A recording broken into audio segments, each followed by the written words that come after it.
What's up guys, it's Lord Botha here with another video, and Joker Folie A Deux, also known as Joker 2, is a bomb at the box office.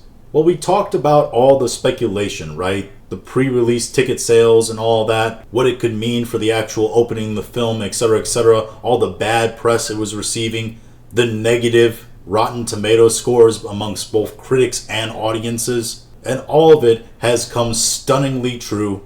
And all the worst expectations for this film have become stunningly true, and yet also stunningly false, as the film has done even worse than what the worst projections for it were as it was coming out. This comes to us from The Hollywood Reporter.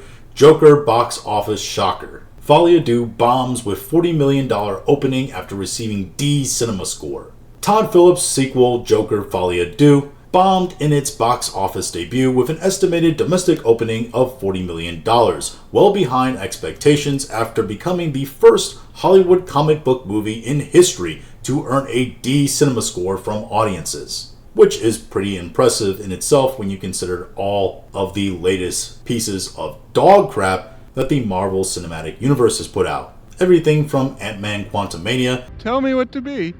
I don't know, just don't be a dick. It's too late. Look at me. To my personal favorite piece of crap, Black Widow. Don't do it! This was fun! No!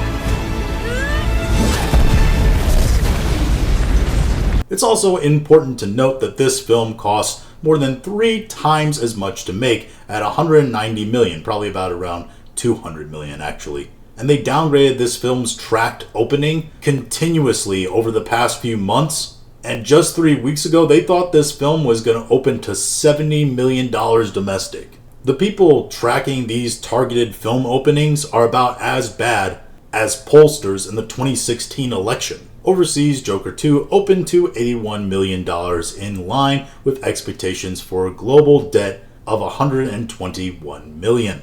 The movie also hasn't released in China and Japan yet. I don't know how well the first one did in China, but I do know in Japan it made around $47 million.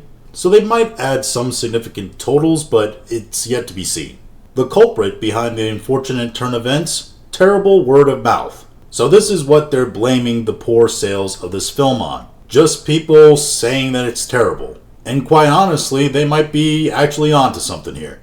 Because to be honest, corporate media, whether that is on television or through websites such as The Hollywood Reporter, are not a place that people go to get their information on movies or television anymore.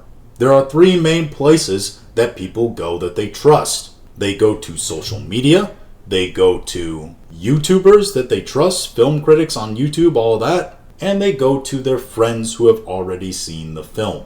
And if somebody you know well and trust tells you that the movie is bad, and you keep hearing a lot of people say that it's bad on either social media, or critics or personalities that you see on YouTube, talk about how it's bad, maybe go into specific detail of why it's bad, then you're far less likely to see the film.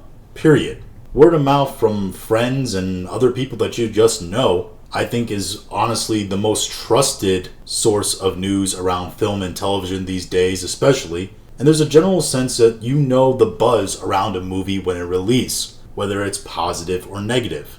That said, I still don't see how Warner Brothers ever thought that a sequel to a dark, gritty drama about the Joker could be A, a success in its own right, and B, a success when you make it a musical that also features Lady Gaga.